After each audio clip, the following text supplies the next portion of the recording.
Hey guys, welcome back to the channel. So this season is ending on December 10th, which is just a little bit more than 2 weeks from here. So yeah, Blizzard is working very hard on the game to bring us new features and new stuff. So we are getting the Chimera, but we're probably going to get some balance change. So this is a balance change prediction from the patch that's probably going to come out on December 10th. It's not confirmed, but these are my predictions of the next balance change. You could see that more of like a wish list if you want, but yeah, these are more predictions of what I think they will touch. And yeah, guys, please tell me what you guys think. If you guys love the content, make sure to like and subscribe. And yeah, guys, check it out. So let's start off with the nerf. The first nerf I would like to see in the game is to Baron Rivendare. So Baron Rivendare is just too strong in the current meta. This undead leader just applies so much pressure with its passive ability that spawns skeleton at each of his bases.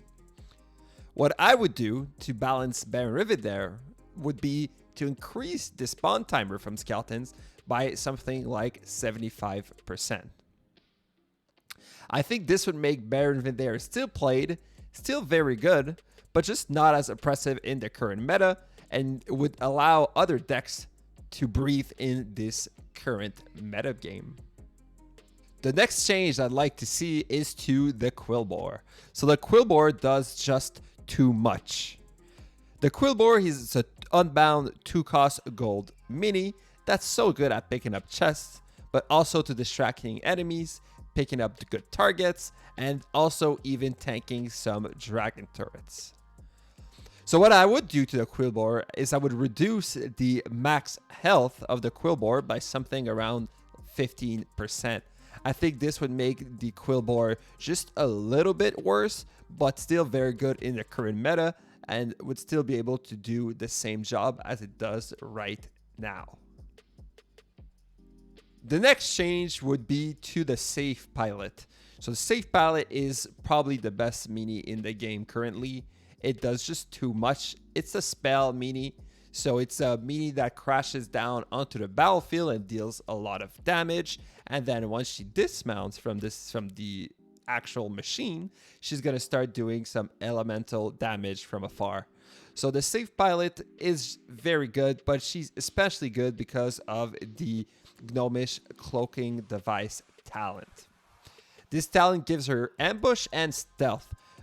What I would do to balance her out is I would remove the ambush trait and only keep the stealth trait for this specific talent. I think this change would help a lot and would allow the other talents to maybe have some space in the metagame. We are also going to reduce the area of damage from the crash of the Safe Pilot. I think this would be another good change. We're going to reduce this area by 10%, which is going to make the Safe Pilot a little bit harder to play. And to get just as much value, we're going to have to be much more precise. The next change I would like to see is to Blizzard. So Blizzard is just the best spell. Blizzard is a 4-cost gold spell that does so much damage and has so much utility. What I would do to balance the Blizzard out is I would reduce the length of Blizzard by around 10%. So not only would Blizzard lose a little bit of utility, it would also lose alongside that a little bit of damage. The next change I'd like to see is to the Whelp Eggs. So the Whelp Eggs are supposed to be defensive unit, but right now with the Flameburst talent, they're just too good. The Flameburst talent deals so much damage and has such a big area of damage that it's just too easy to get a value with. What I would do to balance the Whelp Eggs is I would change that Flameburst talent to reduce damage by something like 50%. I still want the Whelp Eggs to be played. I still want the Whelp Eggs with the Flameburst talent to be viable, but I would like to be more precision when we play them. This would allow the Whelp Eggs to still take down important targets, but only if played perfectly. Now onto the buffs. The first buff I think we are going to see is to the Angry Chicken Army. So the Angry Chicken Army is one of the least played minis in the game. It doesn't get much value as every single unit have some form of AoE in every single deck, and every single spell does take care of the Angry Chicken Army. What I would do, I would start off by make an easier split to the chickens so that you could actually get some value, because your opponent will only be able to clear one half and then the other half might do some other job in another lane.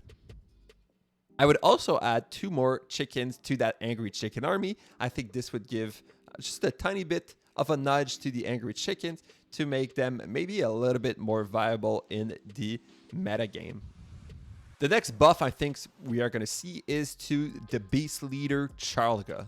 So Charlga is, to me, not in such a bad position, but she's not good enough to be played at all in the metagame. A lot of people consider Charlga the worst leader in the game, and what I would do, it would be an easy fix. I would simply make it so her attack actually attack air units. This would allow her to deal with targets such as gargoyles and perhaps harpies and other stuff like that. And I think just a small change would make her a little bit more viable in the metagame, and we might see a little bit more Charlga play. Next up, we have another change to a leader, and this time we are talking about Sylvanas. So Sylvanas is an extremely fun leader. She's one of the most fun leader in the game, but at 6 gold, you can't really justify playing her in any decks. So what I would do is I would keep her exact stats, but I would reduce her gold cost by 1. Having her as a 5 gold would be a good first step for Sylvanas, and we might see her more in par with the other undead leaders. Next up, we have the Mountaineer.